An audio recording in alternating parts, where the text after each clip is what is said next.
Here's a book that is one of my favorites. It's called Miss Rumphius and it's by Barbara Cooney. She did the pictures, so the illustrations and the words for this book. Miss Rumphius. And this is from my local library. And look at those pretty flowers. I love those. And this dedication says to St. Nicholas, patron saint of children, sailors, and maidens. The lupine lady lives in a small house overlooking the sea. In between the rocks around her house grow blue and purple and rose-colored flowers, like the ones we saw at the beginning. The lupine lady is little and old, but she has not always been that way. I know, she is my great aunt, and she told me so. Once upon a time, she was a little girl named Alice, who lived in a city by the sea. From the front stoop, she could see the wharves and the bristling mass of tall ships. Many years ago, her grandfather had come to America on a large sailing ship. So there she is on her wharf and all the stuff she can see. Now he worked in the shop at the bottom of the house, making figureheads for the prows of ships, carving them out of wood to put in front of stores. For Alice's grandfather was an artist. He painted pictures too of sailing ships and places across the sea. When he was very busy, Alice helped him put in the skies. So there's his workshop, painting and carving. Figureheads for boats and wooden figures that would go in front of stores. In the evening, Alice sat on her grandfather's knee and listened to his stories of faraway places. When he had finished, Alice would say, "When I grow up, I too will go to faraway places. And when I grow old, I too will live beside the sea." "That is all very well, little Alice," said her grandfather, "but there's a third thing you must do." "What is that?" asked Alice. "You must do something to make the world more beautiful," said her grandfather.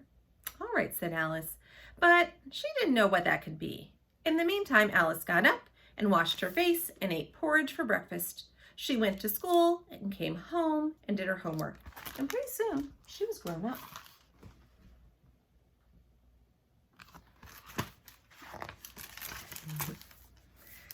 Then my great aunt Alice set out to do the 3 things that she had told her grandfather she was going to do.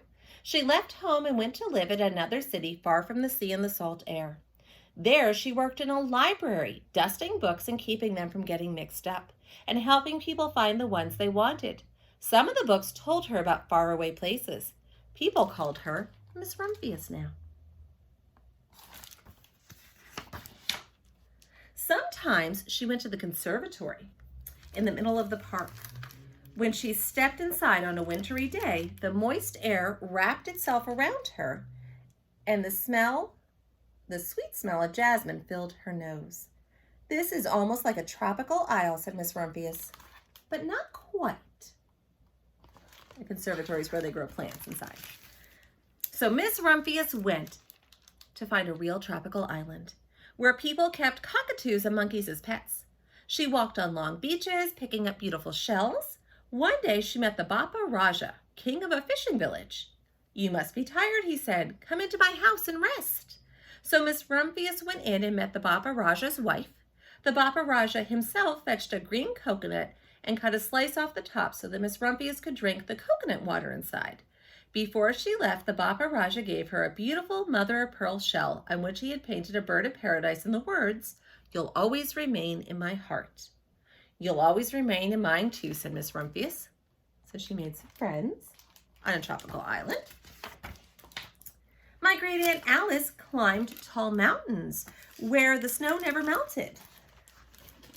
She went through jungles and across deserts. She saw lions playing and kangaroos jumping.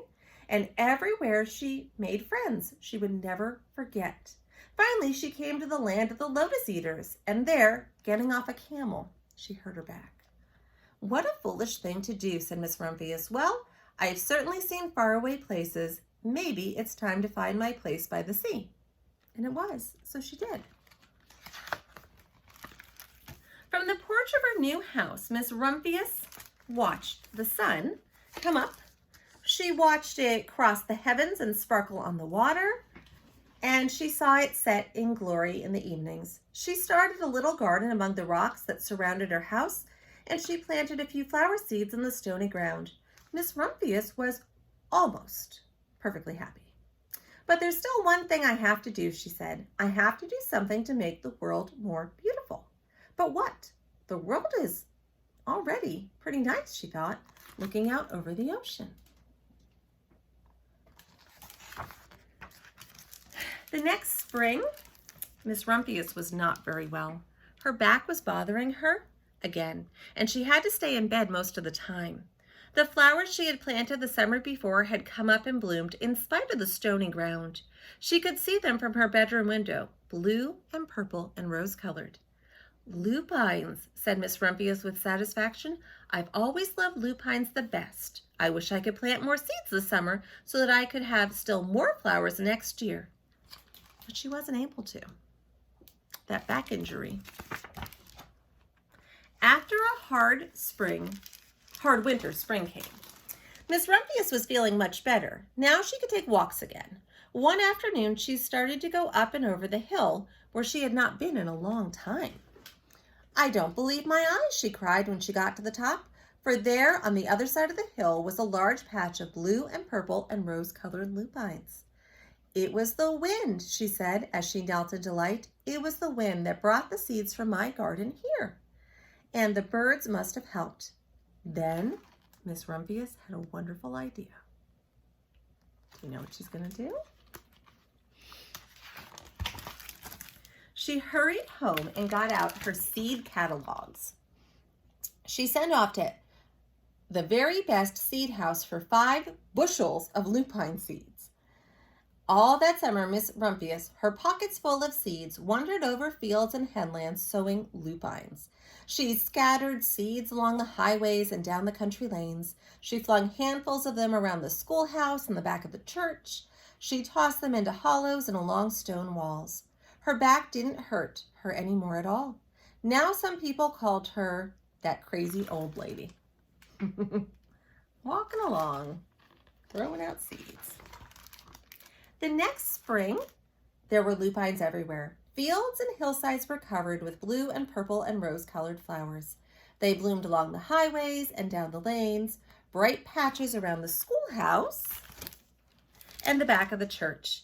Down in the hollows and along the stone walls grew the beautiful flowers. Miss Rumphius had done the third, the most difficult thing of all. My great aunt Alice, Miss Rumphius, is very old now. Her hair is very white. Every year there are more and more lupines. Now they call her the Lupine Lady. Sometimes my friends stand with me outside her gate, curious to see the old lady who planted the fields of lupines. When she invites us in, they come slowly. They think she is the oldest woman in the world. Often she tells us stories of faraway places. When I grow up, I tell her, I too will go to faraway places and come home to live by the sea. That is all very well, little Alice, says my aunt, but there is a third thing you must do. What is that, I ask. You must do something to make the world more beautiful. All right, I say. So there they are listening, and there's a little picture of them outside the gate. But I do not know yet what that can be. My challenge for you is to find a way to make the world more beautiful. Miss Rumphius by Barbara Cooney.